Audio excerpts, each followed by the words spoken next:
Hey everybody, it's Completion Badger back here with Sierra Kilo. Greetings! And we are doing the week 4 recap. Interesting week. Yeah, I would go ahead and say it's interesting. Probably the most influential week. I think this is the week that we're going to start seeing, or I have already started seeing, where the good coaches are making strides against the good coaches, but not as good coaches.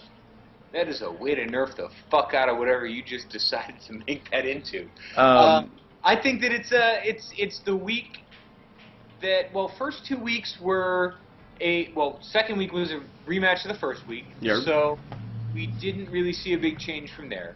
Week 3 was the first time we saw a new opponent, and week 4 is where we expect to see some serious level ups. So let's put it that way. Yeah, and this was the first time that those level ups could really, en masse, go against each other, people's choices with those level ups, and it was interesting. So for the first game we had was your game, Nordic Kneecappers versus the Crazy Eights. 3-1 victory in your favor. That was a pretty consistent effort on my part to keep the ball away from Axon Jackson and his Crazy Eights, and I think that I used field position to move the ball as efficiently as possible. And when I reviewed it, I saw the mistakes that I made on my side to allow Axon Jackson that one touchdown, but I can also see the fact that Axon Jackson had 3 or 4 very early turnovers that I think affected the game more specifically than anything that either of us had done other than that. Yeah, I watched the video of it, and I think it just came down to mostly was a difference in knowledge of the game, and the winner came out who knows more of the game, which that's the way it should be. Yeah, and it was almost funny that you noticed somewhere in the middle of the first half where I was like, you've read the rules, right? And he was like, oh yeah, just this season. But Axon Jackson has played maybe 3 seasons now, right? Yes, the second season never got completed because we had a bunch of people that dropped out, but this would be his 3rd season starting out. So I think that might be a good thing to do this week, is to include a link to the Blood Bowl rules, and maybe help some people out, because that's a big deal. Like, yeah, I'll put the link to the rules in the description so that everybody at home, please do your research. Like I always say, you only need to read, at bare minimum, the first 4 pages. If you want to understand Blood Bowl pretty significantly for the Cyanide game, the first 8 pages, but if you want to get a full understanding of Blood Bowl, the first 24 pages, I think, is to get the entire game. Yeah, and it's really, the basics is reading your team and taking the time to reading your opponent's team. Agreed. It makes the world of difference in understanding who you are, what you're capable of doing, what your opponent is, and what your opponent is capable of doing.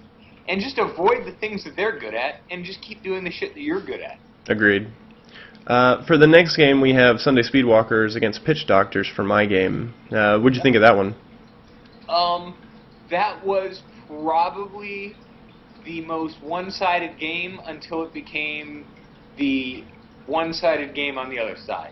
Yeah, it was a wacky game at the very least. Probably the most injuries we've seen in one game. Yeah, you were up until, what, turn 11 almost? I think it was turn 12 or 13 that I made an arguably bad choice of throwing the Goblin. I had a lot to gain from it. If it succeeded, it would have been a that turn touchdown if he would have just made his landing. I would have scored. I think that was, if I remember correctly, that was turn 11, and you posted the video, yes? Yes. So I think that was turn 11 or 12, you're right, and even I saw it and I was like, why exactly did you do that?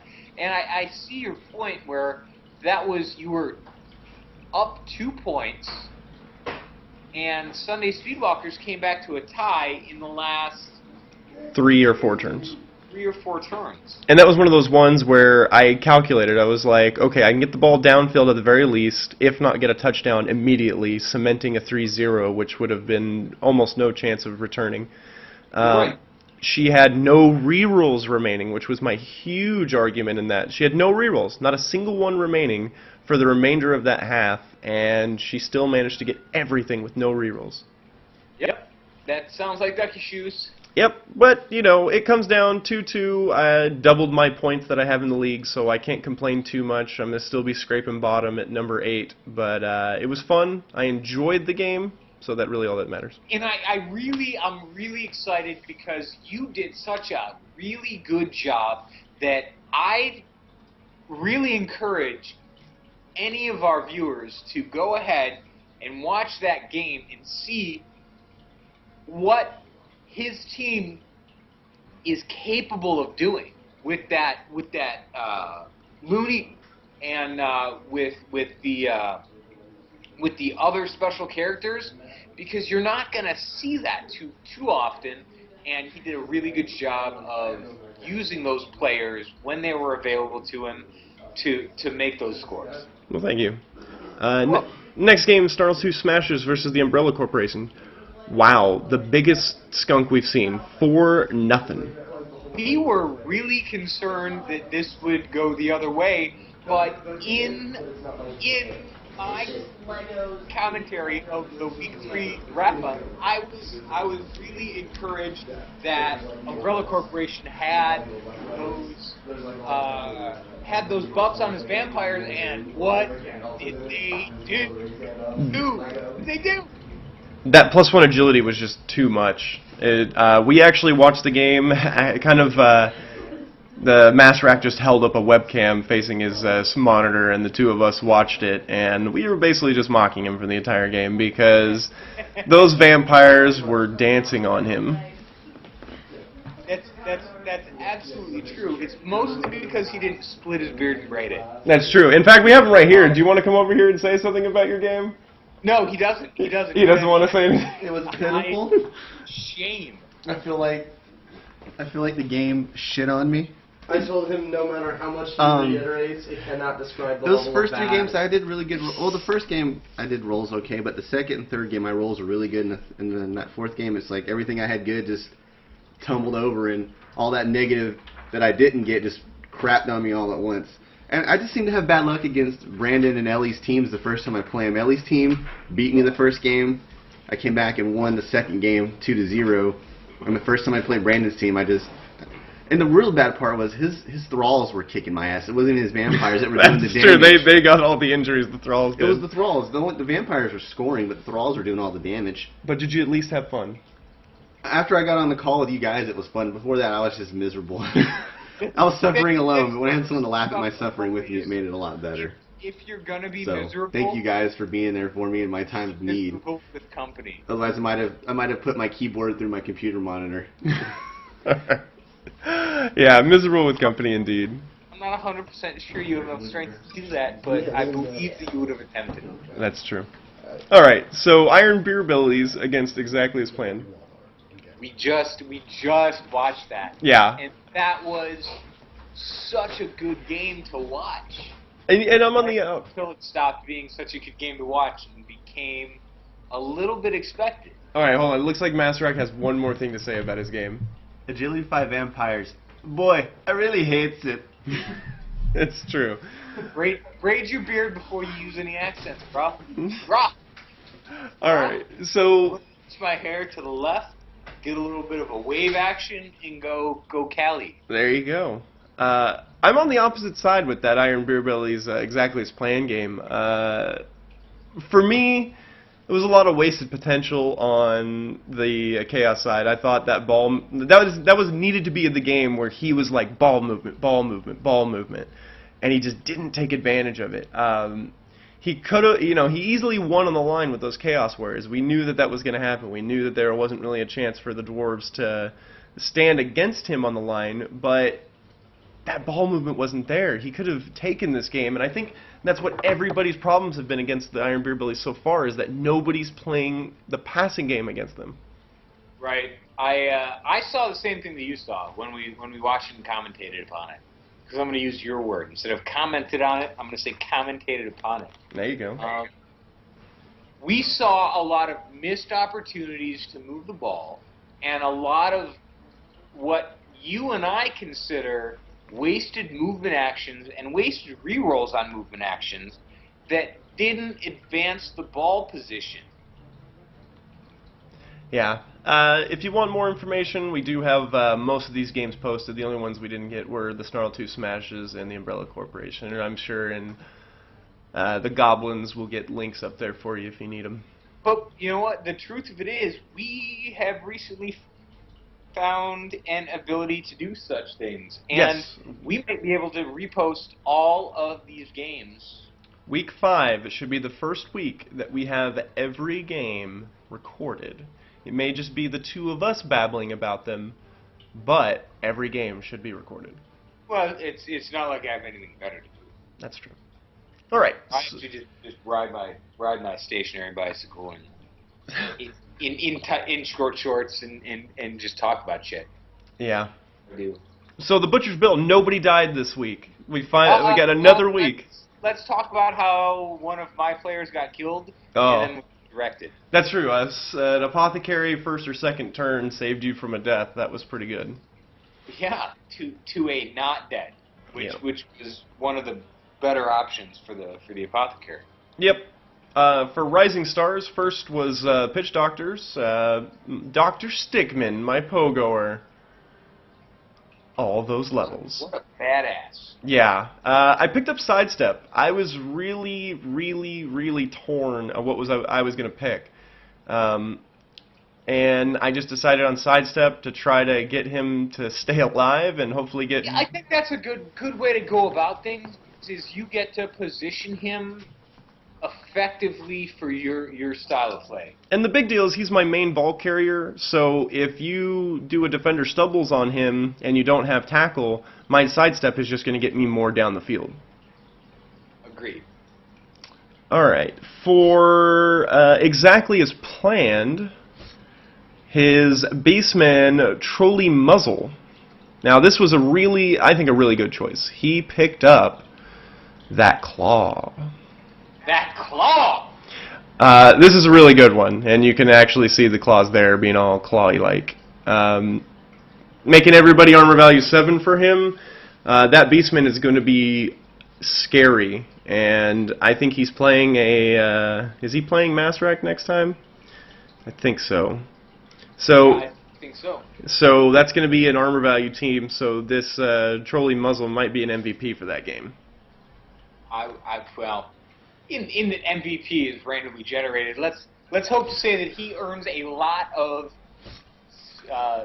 skill points by demolishing the opponent. Agreed. For the Dwarves, Ulrim, our first level 3 player of the league, the Dwarf Runner, got +1 agility. That is a game changer. Agility for Dwarf. That's only a game changer if I don't kill him in the first 3 turns. Yep, and I think he's going to have a big target on his back for the remainder of the season. He's the highest level player. He's the one doing all the really important work for that team. So I mean, he's just like sorry, I can't remember the name of the player on Umbrella Corporation with +1 agility. A. Wesker? Wesker. Albert Wesker +1 agility. Vampire also has a bullseye on his back. Yes. For you, the Kneecapper's actually got 3 level ups at once. That's because I'm a fucking baller. Gear Nordic Sun, your runner, you gave him Jump Up, which is a very interesting choice. I'm going to have to see if it comes into play a little more often. But I think every time that it does come into play, you'll be very grateful you took it. Yeah, I have Dauntless on that player, so my idea is that I'm not going to be as afraid to put him into danger to take an action, because he doesn't get that -3 movement allowance when he stands up. Yep. For the next level up you had Keldon Nordic Sun, and you gave Dauntless, which another interesting choice. I don't know, once again, I don't know if this is going to be a big thing early in the league, but once everybody starts getting their big monsters, I think it may turn out to be useful. I think now's the appropriate time to do it because it doesn't negatively affect my guys, but it doesn't. If I use them appropriately, it will be perfect. But if I don't use them, it doesn't matter. So. And by the way, yo, that treasury though. What 160? Yeah, it's pretty big. Yeah, that's what all the ladies say. Alright, Clang Nordic Sun. You give Kick, the lineman Kick. Yes. How many terrible fucking onside bullshit left fucking hooking kicks do I have to execute before? I mean, it's just like exactly his plan, where he spent an entire game complaining about the fact he couldn't pick up the fucking ball, and he grabs Big Hand. Finds a problem and uses a solution. It's true. I looked at my two players, and my player that I gave Kick to just barely made level 2, so it's not going to be a big deal. But the player that I gave, what the fuck is that shit? The last player that we talked about. Dauntless. The last player that we talked about, yeah. So Dauntless, he is ready for level 3 this week. Yep. So if I can hit the hell out of somebody with Dauntless, we're ready to go. Yep. For the Umbrella Corporations, we got Al Wesker. We don't know what he's picking yet. He's been busy, so he hasn't even been able to upgrade. They have everything available to them, I think, except for, I think it's Strength that's the only thing that's not available to them. Standard. Yeah, that's what I'm showing as well. So that is a huge pool to pick from. If we go from what he's previously done, it looks like he's going to be doing dodge. But he already has 2 very agility-style vampires. He may be going for a blitz-style vampire, so he may pick up something like block or some other crazy ability. Hell, he might roll 2 6s and take a +1 strength and make this guy his big monster. Yeah, that's true. I mean, the only thing that he gets on a double is a pass, so I would, if I were him, go for an agility or a strength vampire. Yep. A lot of choices, and it's really hard. It depends on what he's going to be planning on. I don't even want to speculate on what he should get because he's got a lot ahead of him. But that's probably why he didn't pick, because he's got another 24 hours worth of explanation and inquiry into what the possible outcomes are of his next choice. That's true, and we're not going to help him. No. Seems inappropriate because he's probably going to win the league. Yep. For the Crazy Eights, they got one of the Pit Fighters, Kehaza the Pit Fighter. Hasn't gotten anything yet. I'm assuming it's going to be block.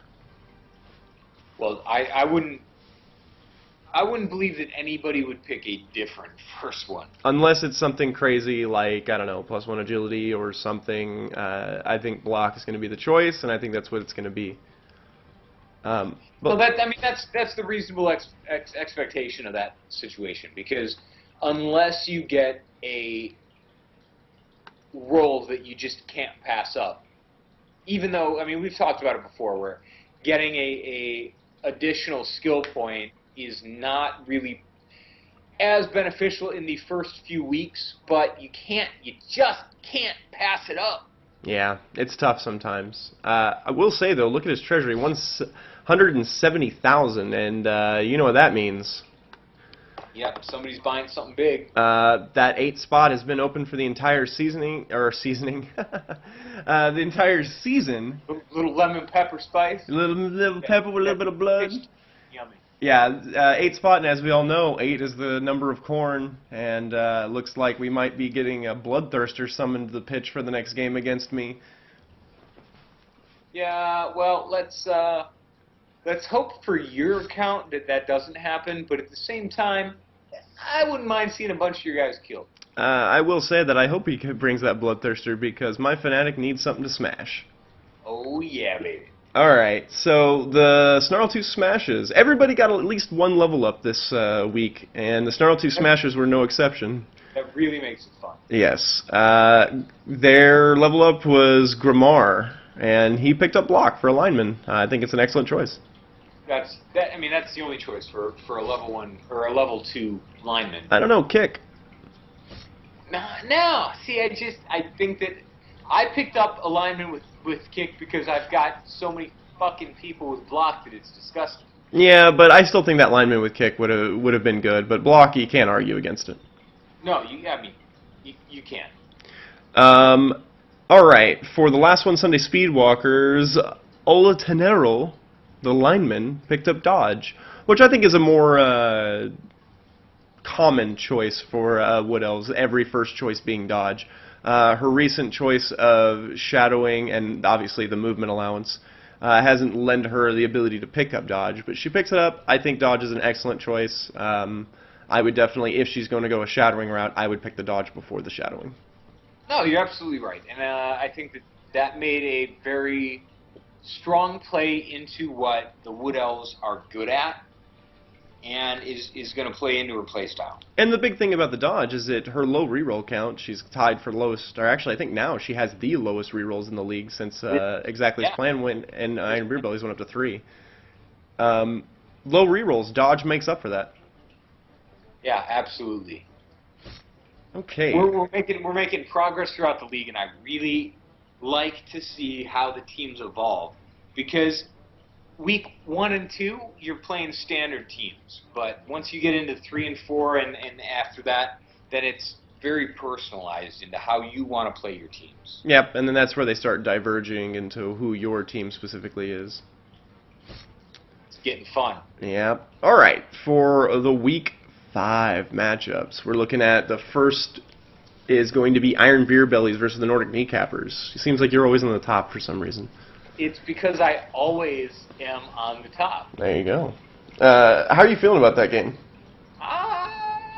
You know what? I was feeling super strong until we saw the outcome of this week. But I'll be honest with you, I played a exhibition match against 1,300-point Norse versus 1,300-point Dwarves, and I owned them. So, not saying that that's going to match the outcome, but I've got a little experience against them and have seen what they can do, and it's devastating, mind you. I think your Dauntless is going to be ineffective against this team, obviously. I think that as long as you don't get stuck into just playing with the Dwarves on the line, I think that there's really no way that he can beat you. Yeah, that's my sentiment, is that his movement allowance is less than mine, and I have the same strength as him. I'm not going to do any damage to his team because of the thick skull, but I really anticipate being able to move his players to where I want them to be and to create the positional superiority that my team is going to require in order to score. I think the biggest thing, team versus team, like not even talking about skill-wise, that makes it more on your end is that your team-wide block almost completely really waters down his Dwarves' abilities to do anything to you. Yeah, it's true. And he only has, what, one player with block right now? He has all his blockers with block and all his blitzers with block. The only ones that don't have block are one of his runners. I think he picked it up on another runner. And I don't even know. I think a majority of his team has block, but it's not. I mean, block versus block basically just ends up doing nothing. Yeah, and that's it's still position. I'm gonna have to look at his team again. Yeah, make sure that I don't make poor decisions. Yeah, and we've seen in a lot of games is people aren't going into the week knowing what their opponents have on their players. Yeah, and that's a big one, doing just 5 minutes of research before going in. exactly as planned versus the Snarl 2 Smashes. This is a big deal. These guys are brothers, quite literally, within law. Right. So this is going to be a really, really high-strung game. It's going to be two people that really want the win against each other. A lot of smack talking between the two, obviously all in love because we all love each other in Blood Bowl. And it's true. I have no idea who's going to win this. I, too, am really, really curious how this is going to go. I'll tell you what I want. Mostly because Master Rack's an asshole. I really want exactly. No, I know. He's probably standing behind you. No, they all went to Walmart. Oh, they all went to Walmart. And all right, here's the deal. If Master Rack splits his beard and braids it, then I want him to win. Otherwise, he's an utter failure as a redhead. I agree with all this. But I think the difference is, I think the Snarl 2 Smashes have a better team. Just because of the abilities that are throughout. But I think exactly as planned may have that ace up the sleeve with that claw. If he can utilize that claw properly and keep it protected and to avoid the Snarl 2 Smashes actually taking it off the pitch, I think exactly as planned has a very good shot at it. No, and I agree with you. I think exactly as planned, he has made really strong strides to be the #1 team in the league as new a player as he is. And I'd like to see him put a solid effort against Master Rack and the Snarl 2 Smashes. Yep. Which happens to be secret, another team who hasn't really done the best job of reading rules. Agreed. For the next one, it's going to be Umbrella Corporation versus the Sunday Speedwalkers. Now, this is a huge game. This is husband and wife against each other. That's true. Which means that Ducky Shoes is obviously going to win. Yes, but just based on the withholding of sex. Knowing Master Moose, that's going to not matter. He's out of town for the next month anyway. So I mean, what is she going to wait to hold it off on him? I am going to wait until I give birth, and then penalize you. There you go. I'm putting 100% down on the Umbrella Corporation. That team with that vampire, another level up on a vampire. Those vampires are gross. Yep. The Sunday Speedwalkers, good team. Ducky Shoes is a decent coach. I don't want to counter out, but Master Moose has been playing this game for a long time. She needs to really get her movement allowances and her dodges to work for her. And I haven't really heard that as being true. I haven't seen any... We haven't seen any of her matches, right? I have. And I posted one of them. Oh, you posted. Who did she play in that one? That was me. Oh, that's right. I think in that case, I think this one would be the Sunday Speedwalkers can balance it more into their side of the pitch if they injure the thralls. Unfortunately, they didn't get any of the blade dancers. War dancers, I'm sorry. They didn't take any of the war dancers, so their ability to strike is not that strong. But however, those thralls are going to be on the line, and that tree can eat them.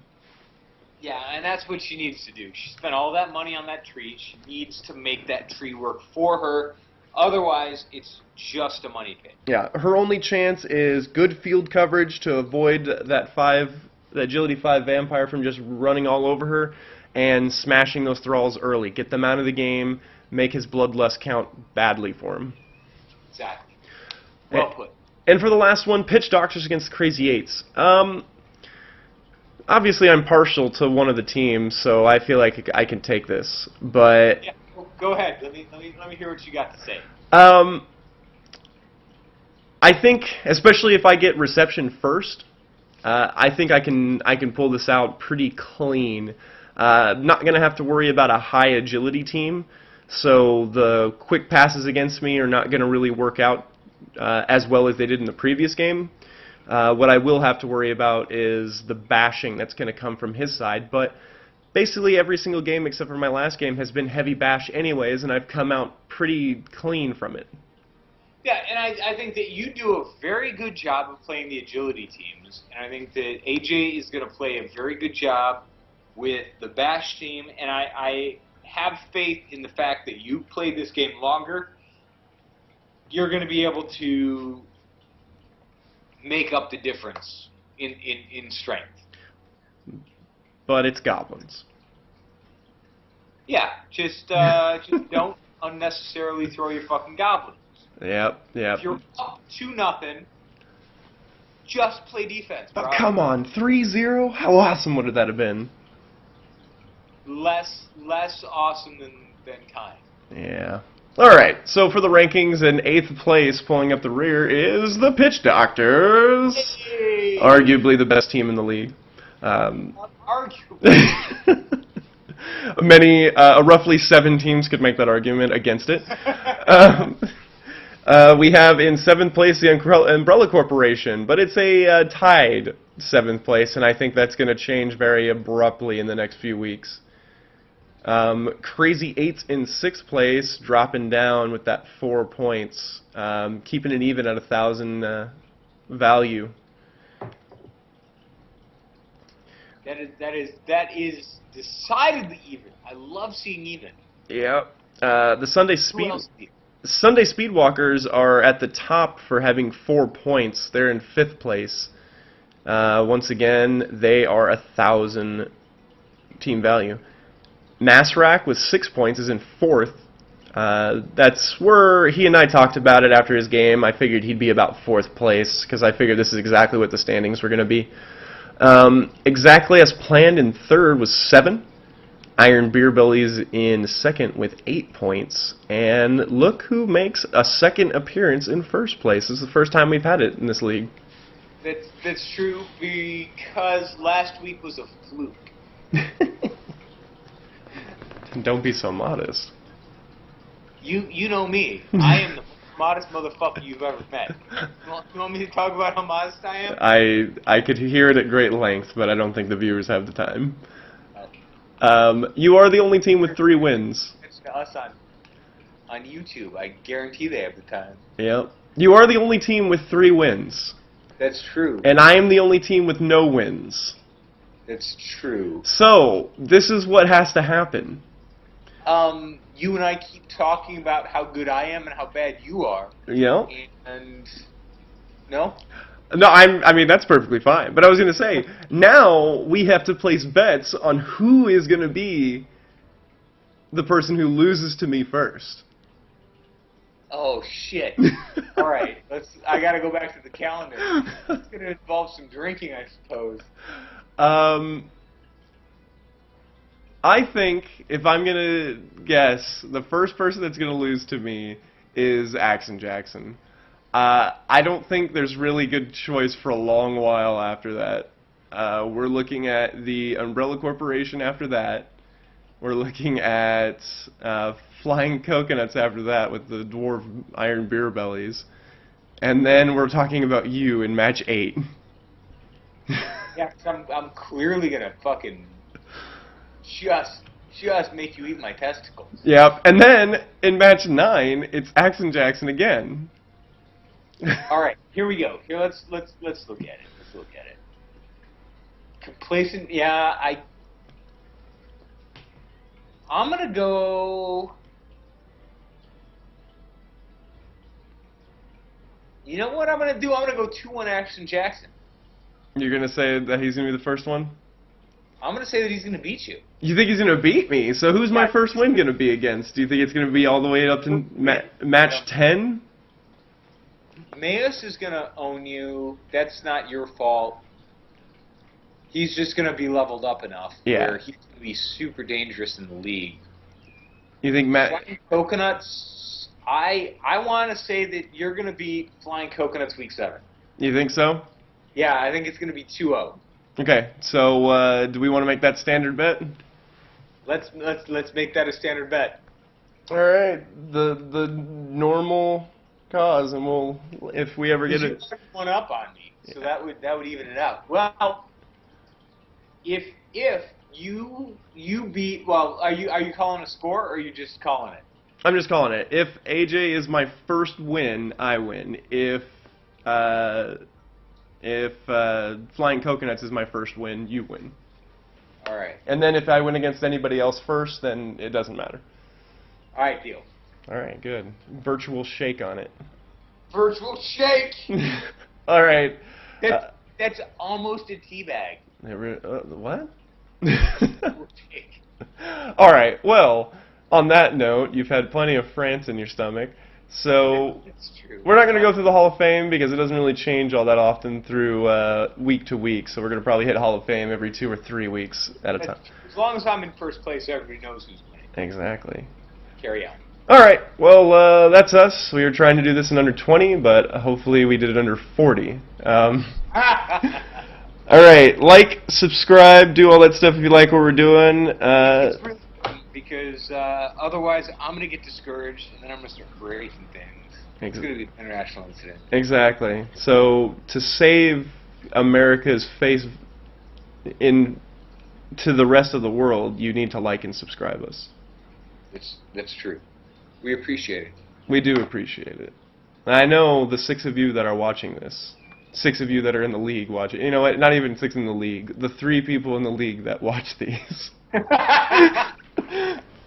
You know who's winning based on who's watching the podcast. I don't even know if that's true. It's 100% true. Start propagating the rumor. There you go. All right. Everybody who wins has watched the podcast. I will guarantee you, in your Blood Bowl league, if you watch our recaps of our league and all of our other videos, you will win your league. Is that what we're driving at? That's exactly what we're driving at. All right. Watch us do dumb things on our league, and you'll not do dumb things in your league. Carry on. All right. Thanks for watching, and remember, friends don't let friends one-die block. No one-die blocks. All right. Guys, have a good night. We'll see you in the next game.